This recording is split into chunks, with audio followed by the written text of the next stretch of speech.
అందరికీ నమస్తే అండి. నా పేరు బీవీడి ప్రసాదరావు, మాది విజయనగరం జిల్లా.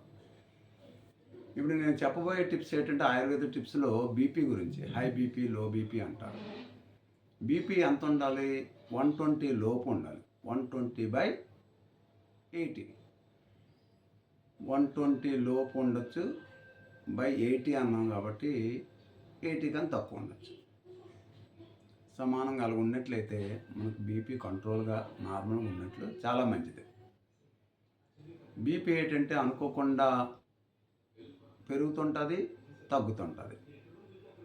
ఆ బీపీ రాకుండా ఉండాలి, వచ్చిన వాళ్ళకి తగ్గించుకోవాలి. ఎట్లా ఏంటంటే నిన్నైతే కొన్ని బీపీ గురించి చెప్పాను. వాకింగ్ చేయాలి, కాయగూరలు తినాలి, మటను చికెను తినకుండా ఉండాలి. సేమ్ అలాగే ఏంటంటే ఇప్పుడు చిన్నపిల్లలు కూడా 20 నుంచి 25, 30 సంవత్సరాల లోపల కూడా బీపీ వచ్చేస్తుంది. కంపల్సరీ బీపీ ఉన్నే లేపని ఒకసారి చెకప్ చేసుకోండి. చెకప్ చేసుకున్నట్లయితే బీపీ లేనట్లయితే చాలా మంచిది. బీపీ ఉన్న వాళ్ళకి ఏం చేస్తారంటే యాలక పళ్ళు, ఇలైచీ పౌడర్ మెత్తగా పౌడర్ చేసుకొని 3 గ్రాములు అంటే చిటికెడు పౌడరు మధ్యాహ్నం భోజనం చేసిన తర్వాత ఒక చిన్న గ్లాసులో పావు వాటర్ వేసి చల్లటి వేని గోరువెచ్చని వేడి నీటిలో వేసుకొని మధ్యాహ్నం భోజనం చేసిన తర్వాత తాగిన.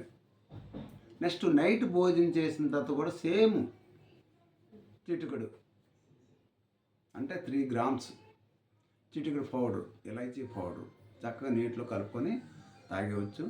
లేదు నీళ్ళు కాకపోతే ఓన్లీ చిటికెడు పౌడర్ వేసుకొని చప్పరించవచ్చు.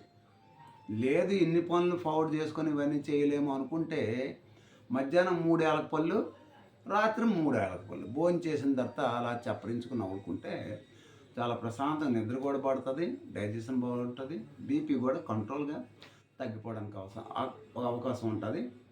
నెక్స్ట్ ఒక 15-20 రోజులు మీరు కంటిన్యూ చేయండి. బీపీని చెకప్ చేసుకుంటే మీకే అర్థమైపోతుంది.